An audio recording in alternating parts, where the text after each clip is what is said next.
కేసీఆర్ జాతిపిత ఎట్లా అవుతాడని చెప్పేసి కూడా సీఎం రేవంత్ రెడ్డి అంటున్నటువంటి మాటలు దీన్ని ఎలా చూడొచ్చు అంటారు? ఆ మాటలు అనడానికి పైన మీ యొక్క స్పందన ఏంటి? కేసీఆర్ జాతిపిత ఎందుకు కాకూడదు? తెలంగాణ ఈయన తెచ్చాడా?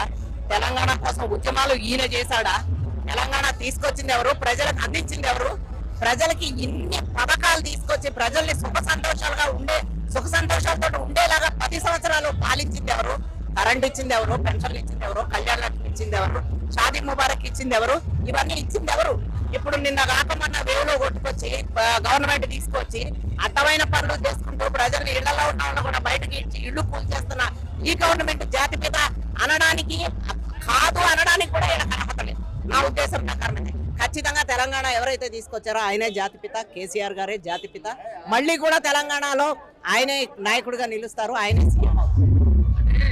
మున్సిపల్ ఎన్నికల్లో బీఆర్ఎస్ పార్టీ కొన్ని చోట్ల గెలిచినా కూడా అక్కడ చైర్మన్ ని నియమించకపోవడాన్ని ఎలా చూడొచ్చు అంటారు? ఎందుకు అలాంటి వాయిదాలు ఎందుకు వేయాల్సి వస్తుంది? ఖచ్చితంగా మా పార్టీకి కూడా ఏ రకంగా నియమించుకుంటే అనుకూలంగా ఉంటుందో అది చూసుకొని అతి తొందరలోనే నియమిస్తారు. దానికి కంగారు పడిపోయి హడావిడిగా ఆళ్ళ నీళ్ళని తీసుకొచ్చి ఇగో ఇలాగే కాంగ్రెస్ ప్రభుత్వం లాగే అతి తొందరపాటు మాకు లేదు. కాబట్టి అన్ని ఆలోచించుకొని నియమిస్తారు. కేసీఆర్ రాష్ట్రంలో అప్పులపాలు చేసి ఆ పైసలతోటి వాటితోటి రాష్ట్ర వ్యాప్తంగా కూడా అంగు ఆర్భాటాలతో జన్మదిన వేడుకలు జరుపుకుంటున్నారు. ఏమన్నా అప్పులు చేసినా ప్రజల కోసం, ప్రజలకు కరెంట్ ఇవ్వడం కోసం, ప్రజలకు పథకాలు ఇవ్వడం కోసం కూడా అప్పులు ఏం చేయలే ఆయన. ఇప్పుడు ప్రభుత్వం పథకాలు ఏమీ లేకుండా, డెవలప్మెంట్ లేకుండా, డ్రైనేజీలు లేకుండా, కరెంట్ లేకుండా ఇప్పుడు ప్రభుత్వం ఏం చేస్తుంది? అప్పుడు ప్రజలు సుఖంగా ఉండాలని కోరుకున్న కేసీఆర్ గొప్ప, ఇప్పుడు కాంగ్రెస్ ప్రభుత్వం గొప్ప. ప్రజలే ఆలోచించుకుంటారు, అతి తొందరలో మళ్ళీ బుద్ధి చెప్తారు. జిహెచ్ఎంసీ ఎన్నికలు కూడా రాబోతున్నాయి. టిఆర్ఎస్ పార్టీ యొక్క భవిష్యత్తు ఏ విధంగా ఉండబోతుంది? ఖచ్చితంగా గ్రేటర్ హైదరాబాద్ మున్సిపల్ ఎలక్షన్స్ లో టిఆర్ఎస్ జెండా ఎగరేస్తాము. మళ్ళీ సరైన సంఖ్యతోటి మేము వచ్చి మేయర్ పదవి కూడా చేజిక్కించుకుంటాం టిఆర్ఎస్. అభివృద్ధి చూసి కాంగ్రెస్ చేస్తున్నట్టు అభివృద్ధిని చూసి టిఆర్ఎస్ పార్టీ వాళ్ళు ఓర్వలేక మాట్లాడుతున్నారు అన్నట్టు. కాంగ్రెస్ ప్రభుత్వం అభివృద్ధి ఎక్కడ చేసిందో వాళ్ళని చెప్పమనండి. కాంగ్రెస్ ప్రభుత్వం ఏం అభివృద్ధి చేసింది? ఇప్పుడు ఏదో రేషన్ కార్డులు ఇస్తున్నామంటారు. రేషన్ కార్డులు లేని వాళ్ళ పరిస్థితి ఏంటి? అందరికి ఇచ్చారా? 10 మందికి రేషన్ కార్డులు ఇచ్చి మేము రేషన్ కార్డులు ఇస్తున్నామని ప్రచారం చేసుకున్నారు. బతుకమ్మ చీరలు ఇచ్చారా? ఇంకేదన్నా క్రిస్మస్ కి ఏమన్నా తోఫాలు ఇచ్చారా? రంజాన్ తోఫాలు ఇచ్చారా? అన్ని కూడా బంద్ చేసి ప్రజల్లో మేమున్నాము, అభివృద్ధి చేశామంటారు. ఎక్కడ అభివృద్ధి చేశారో వాళ్ళకు కూడా పట్టమనండి. మేము కూడా సిద్ధంగా ఉన్నాం మాట్లాడడానికి. సీఎం రేవంత్ రెడ్డి ఒక సందర్భంలో నేనే రాజు నేనే మంత్రి అని కూడా వ్యాఖ్య చేశారు. దీన్ని ఎలా చూడొచ్చు మేడం? అది పిచ్చి తుప్పక మాటలు.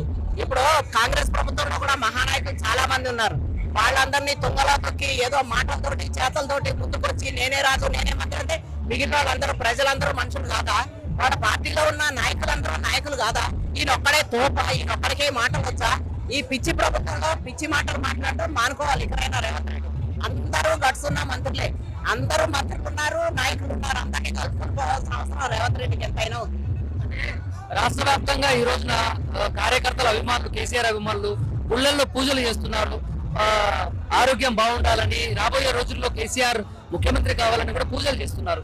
దీన్ని ఎలా చూడొచ్చు అంటారు? ప్రజలందరూ ఆశీర్వాదం కేసీఆర్ కి 10 లక్షల మంది 10 కోట్ల మంది ప్రజలు కూడా కేసీఆర్ ఆరోగ్యం బాగుండాలి, మళ్ళీ కేసీఆర్ బయటకు వచ్చి ప్రజల్లో ఉండాలి. ఆయన ఒక మాట మాట్లాడితే చాలు ప్రజలందరికీ ఒక రకమైన ఉత్తేజం వస్తుంది, ఒక ఊపు వస్తుంది. కేసీఆర్ గారు మళ్ళీ జనవాహినిలోకి, ప్రజావాహినిలోకి వస్తారు.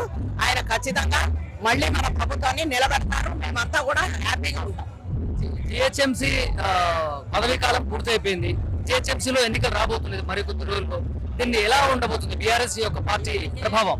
ఇప్పటికే కాంగ్రెస్ కు భయం పట్టుకుంది. జిహెచ్ఎంసీ ఎలక్షన్లు సిటీలో తలసాని శ్రీనివాస్ గారు, యాదవ్ గారి హవా గానీ, మిగిలిన ఎమ్మెల్యేల హవా గానీ ఎట్లుంటుందో ఖచ్చితంగా కాంగ్రెస్ ప్రభుత్వానికి తెలుసు.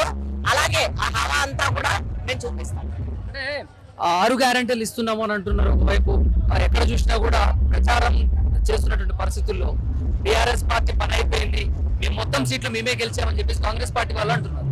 ఎలక్షన్ లోనే 6 గ్యారెంటీలా? లాస్ట్ టైం ఎలక్షన్ లో ఎమ్మెల్యే ఎలక్షన్ లో 6 గ్యారెంటీలు ఇచ్చారు. ఇన్ని నెరవేర్చారు. ఆ ఫ్రీ బస్ ఒకటి నెరవేర్చారు. ఈ రేషన్ కార్డు ఇప్పుడు కొత్తగా రేషన్ కార్డు 10-20 రేషన్ కార్డులు ఇస్తున్నారు.